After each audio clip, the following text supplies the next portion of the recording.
열린 라디오 YTN에서는 시청자 여러분의 목소리를 듣습니다. 참여 신청과 의견은 유료 문자 샵 0945, 우물정 0945나 YTN 라디오 프로그램 열린 라디오 YTN 게시판을 통해 남겨주세요. 네, 6천만 곡 이상의 음원과 40억 개 이상의 플레이리스트가 등록되어 있는 세계 최대의 음원 서비스 스포티파이. 올해 상반기 한국 진출을 예고했는데요. 이렇게 되면은 음원 시장에 아주 큰 변화가 생길 거라고 합니다. 그래서 오늘 뉴미디어 트렌드에서는 오디오 시장 얘기를 좀 해보겠는데요. 차우진 음악평론가 전화 연결돼 있습니다. 평론가님 나와 계세요? 안녕하세요. 네, 안녕하세요. 네, 반갑습니다. 네, 반갑습니다. 자, 최근에 이 스포티파이 한국 진출이 비중 있게 다뤄졌는데요. 아직 네네. 이 스포티파이가 한국에는 서비스가 되고 있지 않아서인지 스포티파이? 이렇게 낯선 분들도 많으실 것 같아요. 어떤 곳인가요? 일단 전 세계에서 가장 많은 사람들이 쓰고 있는 그 스트리밍 서비스라고 보시면 될 것 같아요. 네, 2006년에 설립이 된 회사고요. 네. 작년 2020년 1분기 기준으로 전체 점유율이 한 30% 정도를 차지하고 있거든요. 세계 시장 말씀하시는 거죠?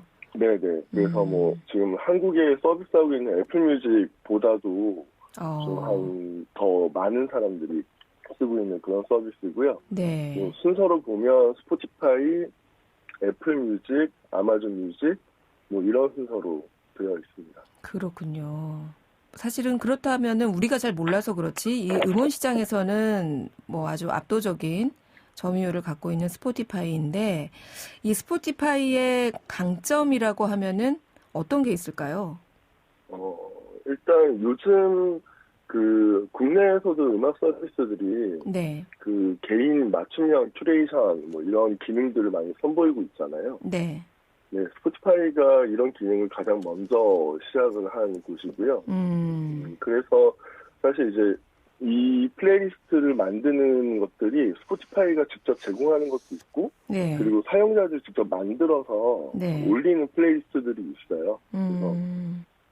그리고 한 2년 전부터 스포티파이가 매우 집중하고 있는 분야가 팟캐스트인데, 이 팟캐스트 분야에서도 사실은 다른 서비스에서 거의 들을 수 없는, 일테면 미셸 오바마의 팟캐스트라든가, 헨리 왕자의 팟캐스트라든가, 이런 식으로 독점적으로 제공하는 팟캐스트들이 있습니다. 우리가 그러면은 기사에서 봤던 미셸 오바마가 팟캐스트를 한다더라 했던 게 이 스포티파이에서 하는 거였어요? 네, 맞습니다. 그렇군요. 이게 우리나라 같은 경우에는 이 음원 사이트 하면은 보통 이렇게 차트 위주로 보잖아요. 그쪽에서 제공한 1위부터 100위까지의 순위를 보고 그거를 보통 플레이리스트에 담아서 사용하는 경향이 있는데 이렇게 해외에는 나만의 맞춤형으로 해서 내가 좋아하는 분위기의 음악들을 이렇게 큐레이션 해주는 이런 서비스가 오래전부터 있었던 거군요. 네, 맞습니다. 그리고 아까 방금 말씀하신 것처럼 네. 국내의 어떤 음악 사용자들 이 패턴이 네. 주로 이제 차트 위주로 좀 돌아갔던 건 사실인데, 네. 한 작년부터 이제 작년에도 멜론 서비스에서도 메인 음원 차트가 네. 실제로 폐지가 되거나 혹은 메인 페이지에서 좀 다른 사라지죠. 네, 사라지거나 네. 이런 식의 흐름들을 타면서 좀 많은 변화가 있기는 해요. 약간 차트 중심으로 재편되어 있는 게 한국 시장의 특징이라고 할 수 있었는데, 네. 사실 그게 음악 서비스가 그런 분위기에 일조한 건 사실인데, 그렇다고 이제 그것 때문만이라기보다는 국내의 음악 시장 사이즈 자체가 네. 사실 굉장히 작고, 대신에 미디어들의 영향력이랄까? 이런 부분이 굉장히 크기 때문에, 네. 1930년, 40년대 이후에 한국의 전국 방송이라는 개념이 시작한 다음부터 거의 전국 차트가 약간 어떤 일종의 유행을 그렇죠. 다 주도하던 네. 그런 분위기이긴 했던 것 같아요. 네, 과거에 TV를 중심으로 차트화했던 이 음악 시장이 요즘에는 이렇게 말씀하신 음악 사이트 중심으로 재편되면서 그냥 자연스럽게 받아들여졌다 이런 말씀이신 것 같은데. 네네. 네, 그런데 이런 우리나라의 음원 서비스와 또 다른 점이 이 스포티파이는 무료라면서요. 우리는 다 돈을 받잖아요. 맞습니다. 그 스포티파이 같은 경우는 광고 기반으로 해서 무료로 음악을 들을 수 있고 그게 아니면 광고가 듣기 싫다라고 네. 하면 네. 이제 월 정액으로 이제 전환해서 음악을 들을 수 있고 이런 두 종류의 서비스를 제공하고 있습니다. 유튜브랑 비슷하네요. 맞습니다. 그 스포티파이가 아까 말씀드린 것처럼 전 세계 기준으로 30% 이상 점유율을 차지하면서 네. 그렇게 자리 잡을 수 있었던 가장 큰 이유 중에 하나가 네. 이런 무료 기반의 서비스라고 다들 분석하고 있어요. 참 새로운데 우리나라에서는 언제부턴가 이 음악을 듣는 것이 무료라는 생각이 사실은 많이 사라졌어요. 음악은 돈 내고 듣는다. 이게 뭐 구독 경제라는 얘기도 생겨났지만 그런 게 자리를 잡았는데 이렇게 무료로 음원을 제공하는 사이트가 다시 우리나라 서비스를 시작한다라고 하면 좀 파장이 클 것 같다 이런 생각도 드는데 이게 유료 서비스 같은 경우에는 얼마예요, 여기는? 여기가 프리미엄 요금이 9.99달러예요. 그러니까 한 1만 원 정도 조금 넘는 한 12,000원, 11,000원? 한 달에? 네, 월에. 네. 그래서 국내 서비스 가격이랑 비교하면 네. 뭐 비슷하거나 한 비슷한 수준? 하지만 그 요즘 넷플릭스도 그렇고 네. 이렇게 월정액 기반으로 그 서비스하는 업체들 서비스들 보면 네. 계정 하나로 여러 명이 쓸 수 있는 그런 기능도 제공하고 있잖아요. 그렇더라고요. 또 이제 가족 계정. 네. 스포티파이도 그렇게 제공하고 있어서 그 프리미엄 계정 하나로 아마 한 3명 있을 수 있습니다. 그렇군요. 그러면 한 계정에 뭐 엄마, 아빠, 아들 이렇게 여러 명이 가족이 사용할 수가 있고. 네.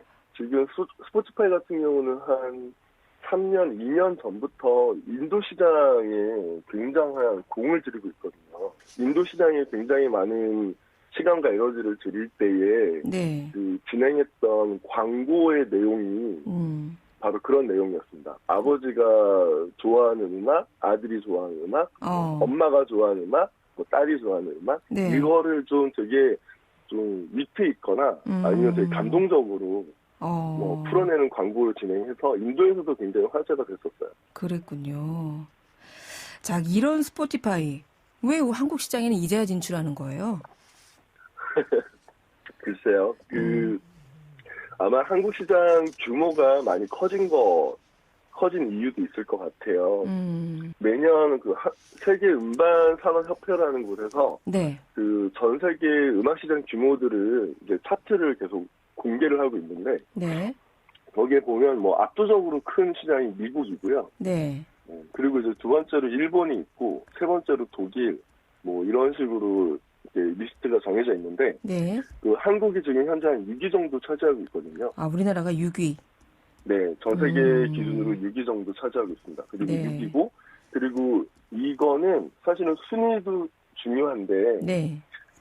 한국 시장이 지난 10년 동안의 차트를 보면 매년 한 10% 정도씩, 그러니까 낮으면은 한 6%, 네. 높으면은 한 8, 9%, 네. 이런 식으로 정말 되게 빨리 성장을 하고 있는 시장이거든요.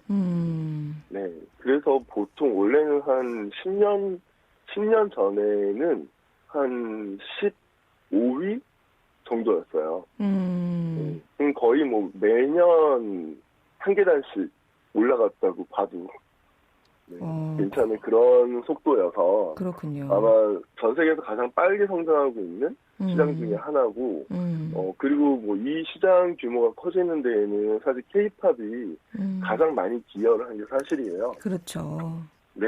근데 그러다 보니 그 스포티파이 같은 경우는 한국에 들어오는 걸 보고 이제 왜 들어올까에 대한 고민을 많이 했는데, 제가 이해하기로는 사실상 K-팝의 어떤 그 생산 기지 같은 곳이잖아요. 그렇죠. 네. 네.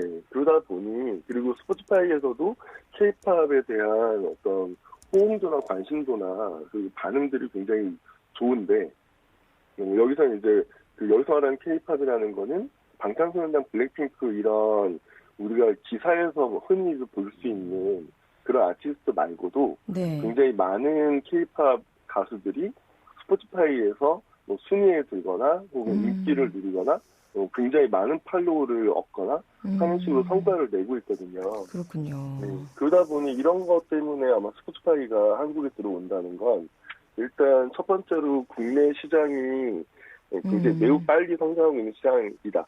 또 하나는 이제 K-팝을 키워드로 네. 국내에서 K-팝을 만드는 기획사들과 좀 더 가까운 거리에서 어떤 비즈니스적으로 네. 어떤 것들을 연결해서 시도하려고 하지 않겠냐. 뭐 이런 두 가지 관점으로 볼 수 있을 것 같아요. 그렇군요. 사실은 근데 이런 스포티파이의 한국 출시 가장 긴장하고 있는 데가 국내 음원 서비스 업체가 아닌가 싶은데요. 네. 네. 어떤가요?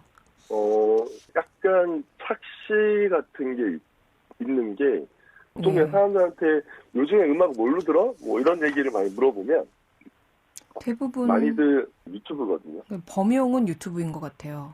네, 맞습니다. 아까 말씀드린 것처럼 뭐 전 세계 기준으로는 스포티파이가 30% 이상, 그리고 국내 기준으로는 멜론이 또 한 34% 정도 차지하면서 점유율 1위를 차지하고 있는데, 실제 사용자